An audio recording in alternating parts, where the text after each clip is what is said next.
Start.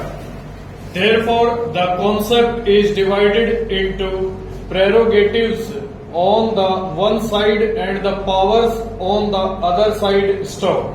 When once we take into consideration the question of prerogatives, the prerogatives are not defined under the Constitution. Stop.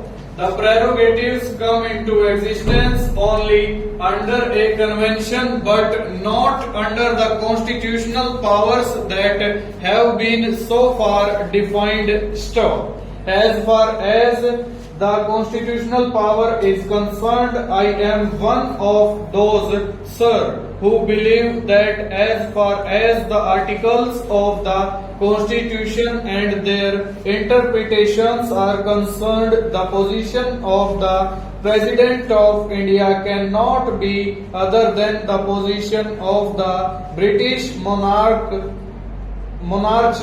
in England. Stop. Therefore, the opinion of the Council of Ministers is binding on the President as it is binding on the monarch of England. Stanza. Certain very concrete illustrations have been cited by a number of speakers who have spoken on the subject. Stop. Suppose after the general elections, Parliament assemblies, then the President is to call somebody from the parties to form the government. Stop. In clear cases where a party has got absolute majority, probably it leaves no doubt. Stop. But in cases where sometimes the parties are so delicately balanced that the President is not in a position to make out which party has the majority, there would always be members going from one side to the other, changing the fortunes of the party to which they belong. Stop. In such cases, what is the role of the President? Question mark. Is the President to call somebody within his discretion or leave the matter to Parliament itself? Question mark.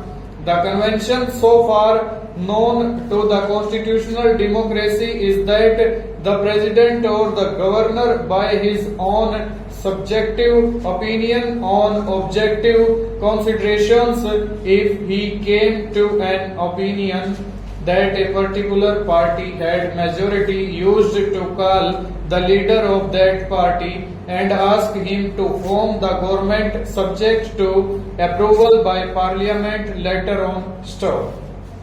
If the party has a majority, the government would go on, otherwise the government would fall. Stanza.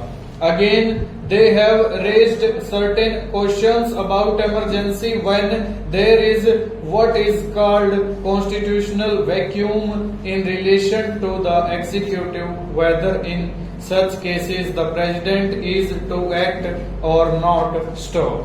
All these no doubt are highly debatable points. Stop.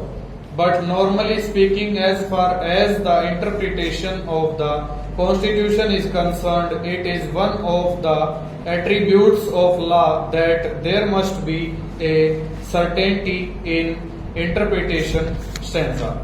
Mr. Bhupesh Gupta has raised the question of certainty of interpretation and I am one with him. Stop. Any matter relating to interpretation of law should be referred to the Supreme Court and its ruling should be taken